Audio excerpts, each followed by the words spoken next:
अभी आपकी इजाजत से बिहार में जो मतदाता सूची का विशेष गहन पुनरीक्षण हो रहा है, उस पर आपने विभिन्न दलों के नेताओं की राय सुनी है और सदन भी अवगत हुआ है।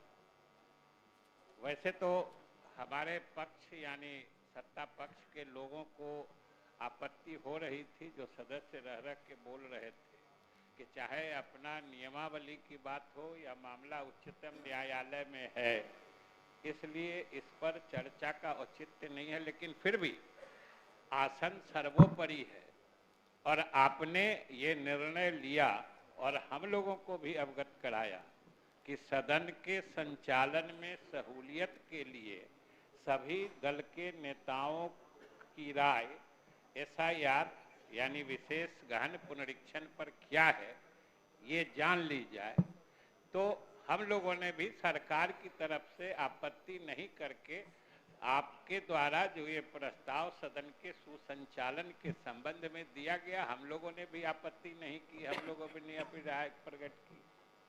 और मुझे अच्छा लगा कि नेता प्रतिपक्ष कल जब इस बात की शुरुआत कर रहे थे तो पहली ही पंक्ति में उन्होंने कहा कि ये लोग एसआईआर के विरोध में नहीं है, पहली पंक्ति कहा।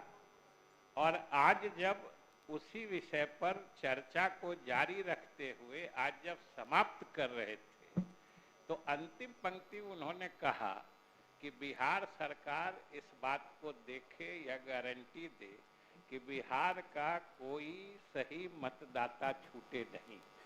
तो उन्होंने भी कहा कि एसआईआर के विरोधी हम नहीं हैं और सरकार की भी मंशा वो जानना चाह रहे थे।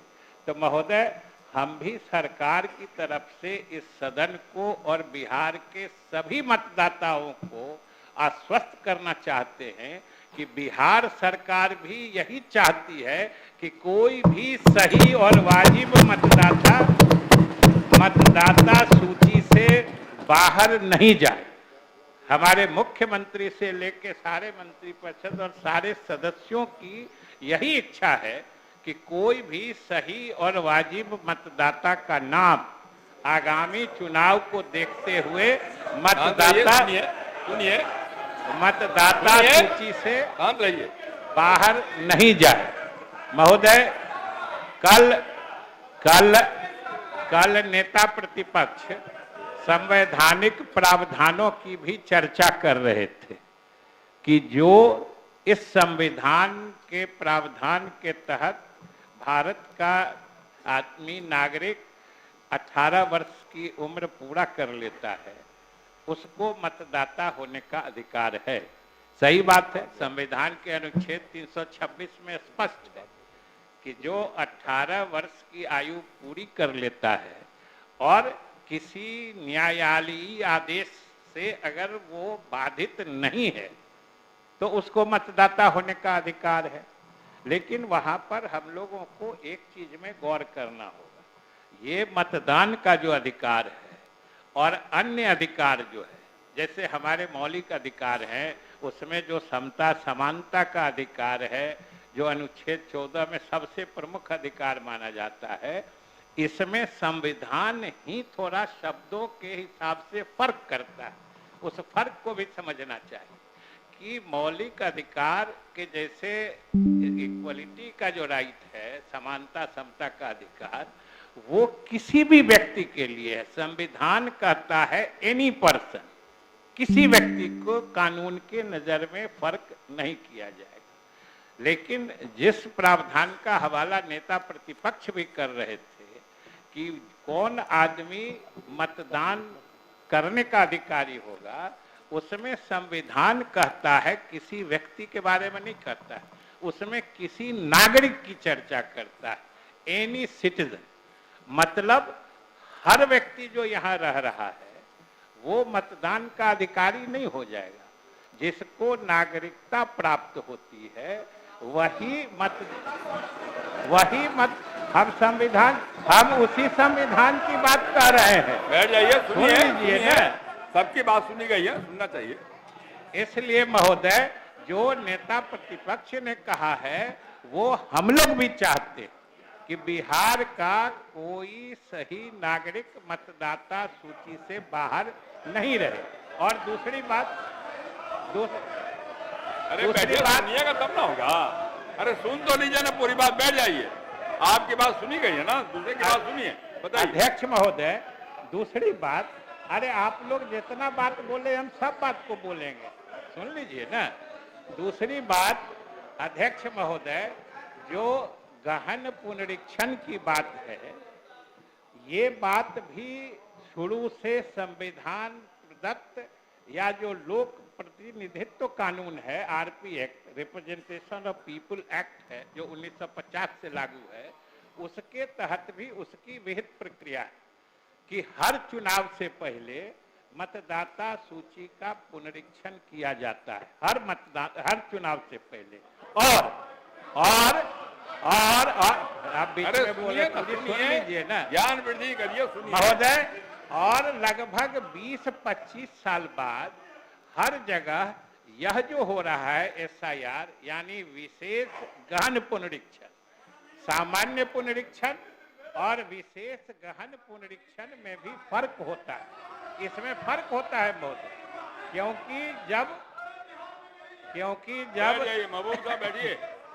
क्योंकि जब सामान्य पुनरीक्षण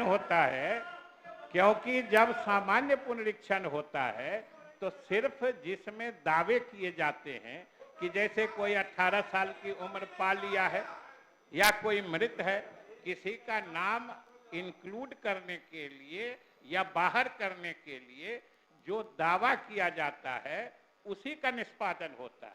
लेकिन जब 20-22 वर्षों बाद, जैसे नेता प्रतिपक्ष भी जिक्र कर रहे थे, जो पिछला 2003 में हुआ था, और उसके 22 साल बाद, तो उसमें दो चीज होती है कि उसमें हाउस टू हाउस सर्वे होता है, एक एक घर में जाके देखा जाता है जो उस घर में जो मतदाता हैं उनकी वो सही में है कि नहीं है।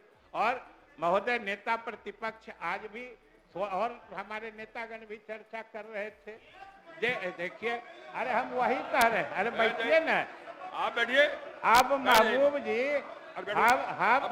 हम आपके इसी 1 महीने का बात कर रहे हैं। अरे 1 महीने का बात सुनिए ना अध्यक्ष महोदय, सबकी बात सुनी गई ना, आप ही सुनिए ना अध्यक्ष महोदय।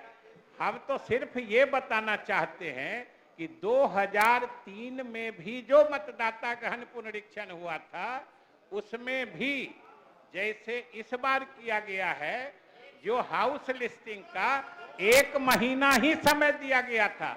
हम डेट बता सकते हैं कि 15 जुलाई 2003 से 14 अगस्त 2003 यही घर शुमारी की तिथि थी। सिर्फ 1 महीना ही दिया गया था। और आप अभी अपने सरकार की बात कर रहे थे। हम सभी लोगों ने मिलके जाति आधारित गणना कराई थी, हम सब लोगों ने कराई थी और आप सब लोगों ने तय किया था। लेकिन शायद आप भूल गए कि उसमें जो काम अभी इलेक्शन कमीशन ने 1 महीने में किया है, उसके लिए हम लोगों ने, और आप भी शामिल थे, कि सिर्फ 15 दिन में बिहार में हम लोगों ने घरशुमारी करा दी। ये हम ही लोगों ने कराया है महोदय, ये हम ही लोगों ने कराया है। हम डेट बता सकते हैं, 7 जनवरी 2023 से 21 जनवरी 2023 तक 15 दिन में हम लोग घर शुमारी यानी हाउस लिस्टिंग का काम, घर घर जाके सर्वे करने का काम महोदय सारे सदन ने मिलके 15 दिन में कराया था। और आज ये कमीशन ये कर रहा है। दूसरी बात, जो कमीशन अभी तक ने किया है वो तो बिल्कुल पारदर्शी तरीके से कर रहा है महोदय। और उसने जो बताया है आंकड़े, वो अब आप बताइए, कह रहे हैं कि अगर वो गड़बड़ किया है तो जितने मृत लोगों का नाम निकाला है 18 लाख, तो आपके हिसाब से क्या वो मृत लोगों का नाम रहने दिया जाए सूची में? आप ही बताइए, मृत लोगों का नाम सूची में रहने दिया जाए क्या? और जैसे बताया है कि कितने लोग यहाँ छोड़ के दूसरे जगह चले गए, अगर उनकी पहचान करता है तो आप क्या चाहते हैं कि कुछ लोग 2-3 जगह के मतदाता बने रहे? यह भी तो उचित नहीं है। तो इसलिए अगर ये काम वो कर, और महोदय अब तो 2 दिन की बात है, 26 जुलाई को वो तिथि हाउस लिस्टिंग का यानी फर्स्ट फेज जो है इलेक्शन कमीशन का वो खत्म हो रहा है। 1 अगस्त को ड्राफ्ट पब्लिकेशन होने जा रहा है। 1 अगस्त को जो सूची आएगी, और आपके हिसाब से महोदय 1 अगस्त से लेके 1 सितंबर तक 1 महीना का टाइम चुनाव आयोग दे रहा है। जो आपको जिस चीज पर आपत्ति है बता दीजिए कि उसमें कौन गलत है कौन सही है, आप बता दीजिए। और इलेक्शन कमीशन कह रहा है कि हम सारे राजनीतिक दलों की जो आपत्तियां आएंगी उनको बिल्कुल पारदर्शी तरीके से हम निष्पादित करेंगे। तो अब क्या आपत्ति है? आपको लगता है कोई छूट गया है तो उसका नाम दे दीजिए, वो आपको बता देगा जोड़ के जो हमने जोड़ दिया है। अगर कोई गलत है तो वो बता दीजिए, उसको कटवा देगा। तो इतना जब पारदर्शी तरीके से महोदय हो रहा है तो फिर अब बीच में तो रोकने का मतलब होगा जहां डुप्लीकेशन है, कोई दूसरी जगह चले गए, कोई मृत हैं तो सबको दे दीजिए। और महोदय और अध्यक्ष महोदय, एक विशेष बात यह है कि अभी तक न इलेक्शन कमीशन ने न सरकार ने किसी ने कोई इस तरह की मंशा नहीं बताई है। तब इसको किसी खास समुदाय के तहत घुमा देने का, किसी खास समुदाय को इसके लक्ष्य पे जबरदस्ती डाल देने का ये क्या उचित है? और अगर महोदय ये मृत जो 18 लाख निकले हैं इसमें तो हर जात धर्म के लोग हैं, तो कहाँ इसमें कोई फर्क हो रहा है? जो नियम के तहत आते हैं चाहे किसी जात धर्म के हैं उसी पर तो कार्रवाई हो रही है महोदय। इसलिए अभी समय है और आपको पता होना चाहिए कि लगभग 98% मतदाताओं का हिसाब हो चुका है। 90%, 95% ने तो फिर से आवेदन डाल दिया। अब आप बोलिए कि 95% लोगों ने दे दिया है, उसमें तो आप लोग भी शामिल हैं, तो अपने एप्लीकेशन डाल रहे हैं महोदय। ये लोग अपना अपना एप्लीकेशन डाल रहे हैं। अब बाकी पता नहीं किसको कह रहे हैं कि ये बंद कराओ बंद कराओ, उधर बंद कराओ, इधर सब अपना रिन्यूअल करा लिए। यही ये देखिए महोदय, सब लोगों ने अपना डाल दिया। इसलिए हम कहेंगे महोदय कि बहुत पारदर्शी तरीके से हो रहा है। और हम फिर सरकार की तरफ से कहते हैं कि आप अगर किसी वक्त ये बता देंगे कि बिहार के किसी वाजिब सही मतदाता का नाम बिना किसी कारण के मतदाता सूची से काटा गया है, बिल्कुल सरकार उसका संज्ञान लेगी, कमीशन से भी बात करेगी। लेकिन अगर कहीं डुप्लीकेशन है महोदय उसको जरूर देखना चाहिए। और सब लोग तो आप लोग अपना अपना करा ही लिए हैं तो दूसरे का भी करवा दीजिए बात।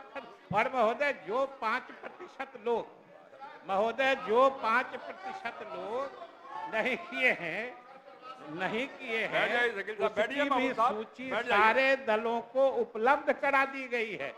सारे आप प्रवासियों की सूची दे दीजिए ना, प्रवासी की सूची दे दीजिए, सरकार उसको देखेगी।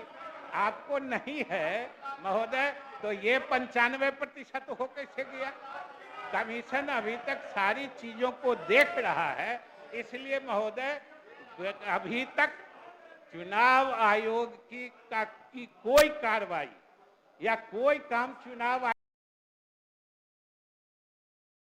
से उसकी मंशा पर सवाल उठाया जाए। इसलिए महोदय हम लोग तो यही चाहते हैं कि एक एक्सरसाइज अभ्यास हो रहा है, सारे लोग मिलकर सहयोग करिए। और कोई अगर गलत चीज है तो उसको सही करने में क्या दिक्कत है? और सरकार अगर सही कोई बात होगी तो निश्चित रूप से उसका संज्ञान लेके सरकार भी आवश्यक पहल करेगी। लेकिन बिना किसी कारण के, और अभी तो शकील साहब न जाने किस उत्तेजना में क्या क्या शेर पढ़ गए भाई।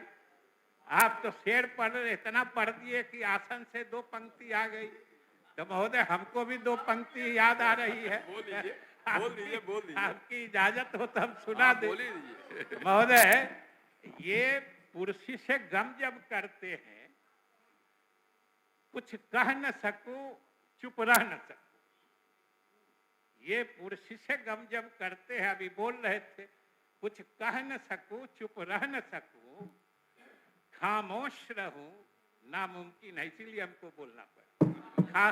खामोश रहूं नामुमकिन है, कह दूं तो शिकायत होती है। इसलिए महोदय, हम सारे सदन से अनुरोध करते हैं कि सब लोग मिलके ये जो एक अच्छा अभ्यास एक्सरसाइज चुनाव आयोग के द्वारा किया जा रहा है, ये नियमित होता आया है और समय भी हमने बता दिया। बराबर आप टाइम फ्रेम कह रहे थे, जो आपने 15 दिन में कराया है वो इलेक्शन कमीशन 1 महीने में करा रहा है। इसलिए महोदय, सब लोगों को इसमें सहयोग करना चाहिए। श्री सम्राट चौधरी।